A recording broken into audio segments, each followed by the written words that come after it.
Olá, galera que gosta e acompanha o futebol goiano. Um forte abraço a todos vocês, em especial aos atleticanos. E hoje nós vamos com mais uma edição do quadro Quem São Eles? O adversário do time goiano em destaque é o Corinthians Paulista. O Corinthians que nesta quarta-feira enfrenta o Atlético em jogo válido pela primeira rodada do Campeonato Brasileiro.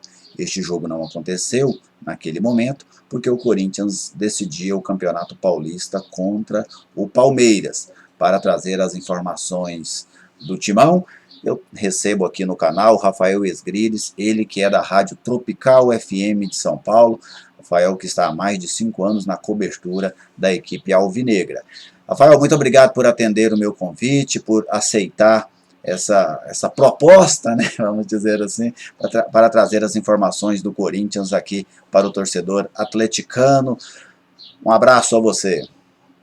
Tudo bem, Gelezer? Um abraço para você, um abraço também para todos do seu canal, para toda a sua audiência. É um prazer poder estar aqui no seu canal para falar do Corinthians. E você relembrou que é a primeira rodada, é a partida da primeira rodada do Campeonato Brasileiro, que naquela oportunidade tinha a decisão do Campeonato Paulista, e falar um pouquinho desse timão que veio muito irregular na temporada de 2020, inclusive na bomba da pandemia foi o momento mais importante do Corinthians na temporada, quando teve a regularidade com esse técnico Thiago Nunes, né, quando conseguiu tirar uma vantagem de 5 pontos que tinha o Guarani. O Guarani tinha 5 pontos na segunda colocação do grupo, os 2 melhores avançavam, o Corinthians era o terceiro colocado, e tinha mais 2 partidas. Então bastava o Guarani ganhar do Botafogo de Ribeirão Preto, em São Bernardo do Campo, para conseguir essa classificação e eliminar o Corinthians, que flertava até com a zona do rebaixamento. E o Corinthians conseguiu, com 2 derrotas do Guarani e 2 vitórias do time do Thiago Nunes, conseguiu avançar à próxima fase, bateu o RD Bragantino em partida única no Morumbi. O RD Bragantino até então era o melhor time do Campeonato Paulista, depois passou até com certa dificuldade com o Mirassol por 1-0 e chegou diante de um Palmeiras que tinha muita qualidade, com muitas referências individuais, com o técnico Vanderlei Luxemburgo, e acabou fazendo até um jogo parelho naquela oportunidade, né? Quem no desempenho acabou deixando a desejar foi o Palmeiras, e o Corinthians quase nos pênaltis foi tetracampeão consecutivo, e aí nos pênaltis ali com algumas infelicidades do Cássio, o Corinthians acabou perdendo ali, com bolas passando embaixo do Cássio, acabou perdendo esse Campeonato Paulista. Mas fico à disposição para falar sobre este jogo importante contra o Dragão, contra a equipe do Atlético Goianiense. Tiago, como é que eu não tenho muita frescura com os nossos internautas, se você puder só abaixar sua câmera um pouquinho, que está cortando aí a sua boca. Tá. Mas você citava aí essa questão do Thiago, o desfecho do Thiago nós conhecemos, ele foi demitido após o clássico contra o Palmeiras. Melhorou? Melhorou, tá ótimo. Em que o Corinthians perdeu para o Palmeiras na Arena, Corinthians por 2-0. Ali acabou a passagem do Thiago pelo Corinthians e assumiu o Diego Coelho. Só para ficar bem claro, o Coelho é aquele mesmo que foi lateral direito do próprio Corinthians, não é isso, Rafael? Exatamente, Diego Coelho, revelado na base do Corinthians, foi campeão em 2005, campeão brasileiro, naquele time que tinha o Tevez, tinha o Nilmar, e ele é funcionário do clube, né? Ele é técnico do Sub-20 e aí assumiu com a queda do Thiago Nunes. Exatamente, e ele já comandou o Corinthians em 3 jogos.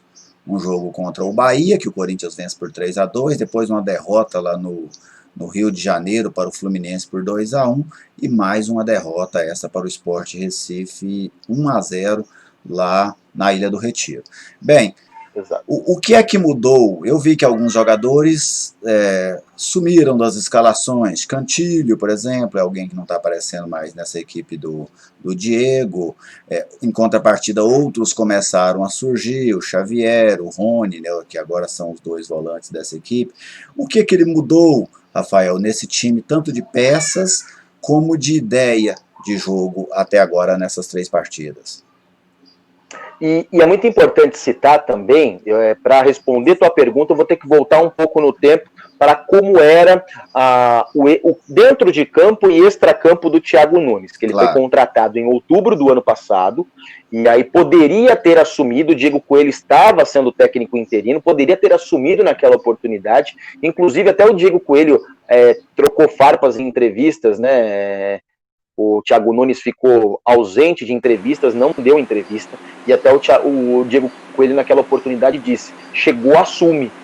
E o Thiago Nunes não quis assumir.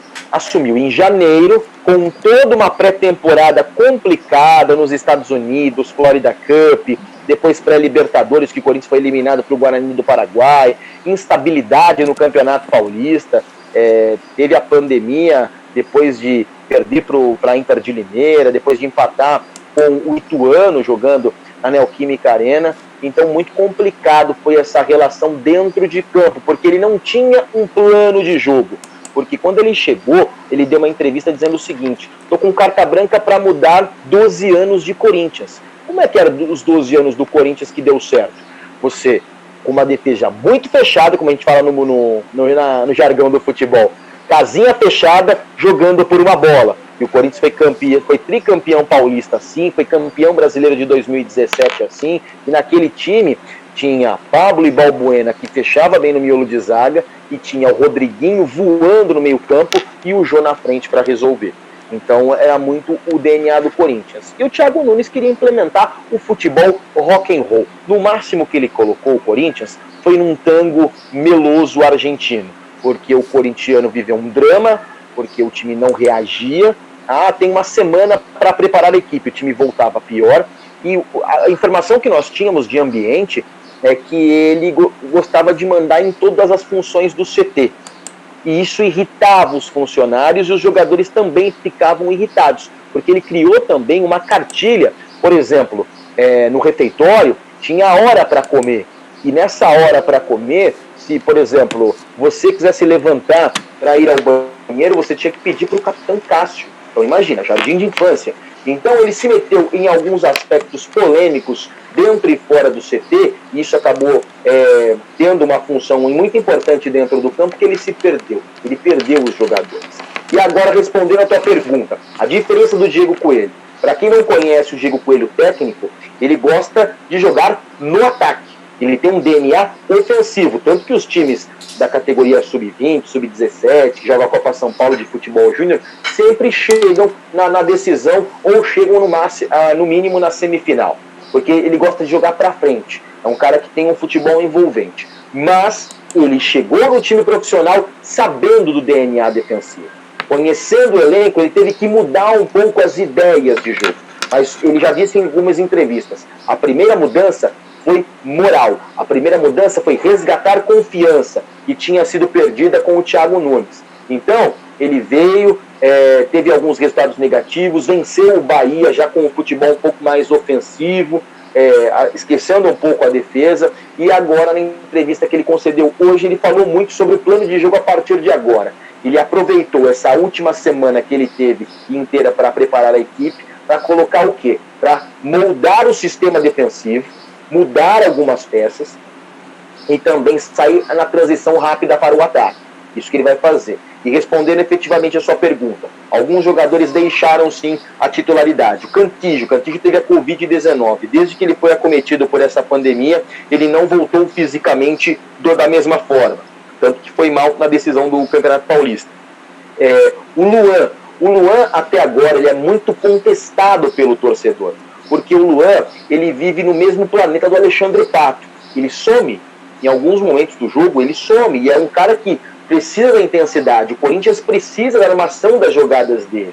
E eu ainda acho que se você perguntar para o Luan qual o posicionamento dele, desde a época do Grêmio, ele vai ter dificuldades para responder. Porque ele não sabe se joga centralizado nessa linha com 3 jogadores, se ele joga aberto pelo lado esquerdo, ou se ele é um cara para encostar no jogo. Ele ainda não se definiu ainda qual é esse posicionamento e ele tem dificuldades. E o Coelho busca, na garotada, por ter sido técnico do Sub-20 do Corinthians, ele buscou no Xavier e no Rony, os 2 últimos capitães da Copa São Paulo de Futebol Júnior da equipe do Corinthians. O Xavier, um primeiro volante que tem até alguma dificuldade para sair para o jogo, mas é um pitbull nato. E o Rony é quase um 10, é quase um 8, quase um 10. É um cara que sabe sair para o jogo e pode ajudar até na armação das jogadas. E com esses dois jogadores, ele acha um fôlego diferente. O problema do Corinthians é que sempre leva gols. É isso que está tentando ajeitar o Diego Coelho, ainda até um pouco longe da sua filosofia de jogo. Mas eu acho que eu consegui fazer um contexto, responder a sua pergunta, mas voltando um pouco lá atrás. E fez muito bem, Rafael, essa contextualização eu acho sempre muito interessante. Até a ideia, né, aqui que eu tenho muito com vídeo é isso. Que eu poderia simplesmente pedir para você gravar um vídeo de 3, 4 minutos, você me enviaria, pronto, né, igual um boletim. Mas eu sempre gostei mais desse bate-papo, desta interação. Eu até trabalhei nesse jogo, acompanhei o Corinthians aqui em Goiânia contra o Goiás. Uma vitória do Corinthians 2-1 lá na Serrinha. Mas apesar do resultado, eu achei o Corinthians taticamente, tecnicamente, muito abaixo, né, da sua camisa, vamos dizer assim. A vitória aquele dia eu qualifico ao acaso. Né? Aconteceu a vitória, mas não foi um time produtivo, não foi uma equipe que impôs sobre o Goiás, e olha que o Goiás também vive uma temporada muito fraca até o momento, mas eu vi um Corinthians que fez um jogo de igual para igual com o Goiás, nivelado por baixo naquele momento. E aí logo em seguida, eu acho que 2 jogos à frente, o Thiago Nunes cai. E aí surge essa garotada. Você vê hoje o Diego em condições de se manter nesta condição de treinador do Corinthians, ou a tendência é que ele seja apenas este interino mesmo, que daqui a pouco vai voltar ao sub-20 do Corinthians para que outro profissional assuma a função? A tendência é essa, viu, meu amigo? A tendência é essa porque em novembro teremos eleição para a presidência do Corinthians e também para o Conselho Deliberativo. E sempre quando chega um presidente novo, ele já vem com um treinador a tiracolo, ele já vem com um treinador já acordado. Então essa é a tendência, que o Diego Coelho permaneça aí até o meio de novembro, onde teremos a eleição, né? Um final de semana antes das eleições municipais, né? Então, está muito efervescente o clube, né? E com algumas pessoas já carimbadas, como o Mário Gobi, que foi presidente campeão da Libertadores, campeão mundial, é o cara que juntamente com o André Sanches, na chapa Renovação e Transparência, deu um boom no Corinthians depois da volta da segunda divisão, né, com o Mano Menezes. Então está muito efervescente. O Duílio é o candidato do Andrés agora, que era o diretor de futebol até a semana passada, quando ele teve que se ausentar por motivos de regulamento, né, da eleição. Então o Duílio Monteiro Alves, que o pai dele já foi presidente do Corinthians, então ele é o da chapa atual. Então o Diego Coelho vai permanecer até a eleição, ganhando ou perdendo. Agora, depois é um outro papo. Eu não acredito. Mesmo ele ganhando tudo, eu não acredito que o Diego Coelho vai permanecer. Ele vai continuar funcionário do clube, técnico do Sub-20, mas até porque tem uma boa leitura de base, ele é muito paizão, é um cara muito atento às categorias de base, tanto que deu oportunidade ao Xavier, deu oportunidade ao Rony, ao Guilherme Mantuan, que está no banco de reservas, entre outros garotos que já tiveram oportunidade nessas primeiras partidas na volta dele. Mas acredito que ele vai até a eleição. Entendi, ficou muito claro, Rafael. E para esse jogo contra o Atlético, o Corinthians tem desfalques, tem retornos, qual deve ser a equipe para enfrentar o Atlético amanhã na Arena Neoquímica? Esse é o novo nome do estádio do Corinthians, aliás, a Neoquímica é uma empresa goiana. Exatamente, e já vem com a parceria desde a época do Ronaldo Fenômeno, né? Inclusive a informação que nós temos, eu fui o primeiro a dar a marca na Tropical FM, eu sou narrador da rádio do Corinthians também, a gente faz transmissões via aplicativo de rádio, né, para os torcedores do Corinthians, uma transmissão clubista, e eu fui o primeiro já tinha sido ventilado que teria o name rights, né, foi o primeiro, mas o nome Neoquímica, a primeira vez foi ouvido no Arena Tropical, programa que eu faço reportagem e às vezes apresento na Tropical FM, isso há 10 dias quando foi nacionalmente conhecido. Bom, para o jogo, o Corinthians não tem um dos seus pilares, que é o Fagner, recebeu o terceiro cartão amarelo, está fora. O Michel Macedo, que até a gente brinca que é o Michel Melancia, que é o esposo da mulher Melancia que dançava funk, que inclusive hoje ela é empresária dele. O Michel Macedo, que jogou no futebol da Espanha, jogou no Las Palmas, jogou no Alavés, tem sido muito contestado, não tem partidas boas com a camisa do Este ainda Corinthians. tá devendo muito, né, Rafael? E já tá devendo demais, tá devendo muito. É um cara Errou que um veio do pênalti na futebol. final contra o Palmeiras. Exato. E não entrou bem já no finalzinho do jogo. Já não tinha entrado bem, já tinha errado dois passes fáceis, então entrou muito nervoso no jogo. Então, Michel Macedo. E até há uma possibilidade do Igor Formiga, que é das categorias de base, um garoto que veio do Sub-20, estava até treinando no Sub-23, porque acabou de completar 21 anos. Então o Igor pode ganhar oportunidade na lateral direita, mas acredito que vai com o Michel Macedo mesmo.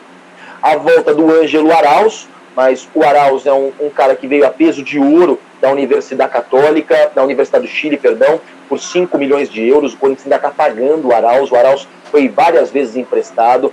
É um garoto muito gente boa, da seleção chilena, mas é um cara muito instável. É um cara que ainda não mostrou um futebol agradável. Mas ele deve ficar no banco de reservas. O Corinthians tem duas dúvidas. Uma, o Corinthians joga no 4-2-3-1, nessa linha com 3 jogadores. A dúvida na parte centralizada, se vai com o Matheus Vital, que tem 127 jogos em 3 anos com a camisa do Corinthians e 6 gols. Muito pouco. Ele ou o Luan. E no lado esquerdo, nessa linha também, tem aí a dúvida do Léo Natel, que foi revelado pelo São Paulo. Começou muito bem a sua trajetória no Corinthians. Ele ou o Everaldo. O Everaldo foi muito mal, inclusive foi envolvido no lance do pênalti que originou o gol que deu a derrota do Corinthians para o Sport Recife. Então essas são as duas dúvidas. Lado esquerdo do meio campo ataque, podemos dizer assim, o Everaldo ou o Léo Natel, e mais centralizado o Matheus Vital ou o Lua. O Casares, recém-contratado junto ao Atlético Mineiro, é um grande jogador, mas tem problemas extracampo, chegou ao Corinthians, já treinou, foi relacionado e deve iniciar o confronto no banco de reservas. Se for para fazer uma formação, um esboço de Corinthians, é Cássio Michel Macedo, miolo de zaga com Gil, Danilo Avelar e o Lucas Piton, também é da base, um garoto muito bom, originário do futsal do Corinthians. Lucas Piton do lado esquerdo, Xavier e Rony, os 2 volantes, aí os 3, o Otero pelo lado direito. A primeira dúvida se vai com o Matheus Vital ou se vai com o Luan, aí do outro lado o Everaldo ou o Léo Natel e na frente o Jô. E o Jô, eu tenho uma dó do Jô, que o Jô às vezes morre de fome no jogo, porque o Corinthians não tem meia. O Corinthians não tem um jogador genial na armação das jogadas. Enquanto o Palmeiras tem 4 jogadores camisas 10, tem o Rafael Veiga, tem o Lucas Lima, o Scarpa, entre o Zé Rafael, o Corinthians não tem nenhum jogador. Chegou o Casares agora. Veremos cenas dos próximos capítulos, porque por enquanto, para o Jô fazer um gol, ele tem que vir buscar a jogada no meio campo, às vezes morre de fome. É isso aí. Rafael, muito obrigado pela sua participação, te agradeço muito pelas informações que você trouxe do Corinthians pra gente, que ficou muito bem claro, tanto o momento como as dúvidas aí da equipe corintiana para esse jogo contra o Atlético amanhã na Arena do Corinthians. Um abraço a você e tudo de bom, boa sorte aí, boa semana a você e a todos os paulistas. Eliezer, muito obrigado pela participação, pela oportunidade de participar do seu canal, muito legal. Já participamos de jornadas em outras emissoras aí, muito legal. E é um prazer falar com a galera de Goiânia, que é uma terra que eu adoro, sempre quando eu vou fazer jogos aí, tem muitos amigos. E fico à disposição para outros jogos, quando o Corinthians for enfrentar novamente o Atlético Goianiense, o Goiás. Então estamos à disposição de vocês aí, muito obrigado pelo convite. Valeu! Este foi o Rafael Esgriles, ele da Rádio Tropical FM lá de São Paulo, que trouxe pra gente as informações do Corinthians, adversário do Atlético nesta quarta-feira. Um abraço a todos vocês que acompanharam essa transmissão. Se ainda não for inscrito no canal, eu convido vocês a se inscrever. Curtam, compartilhem, comentem, assim vocês ajudam a fortalecer este espaço de debate do futebol goiano. Um abraço a todos e até a próxima.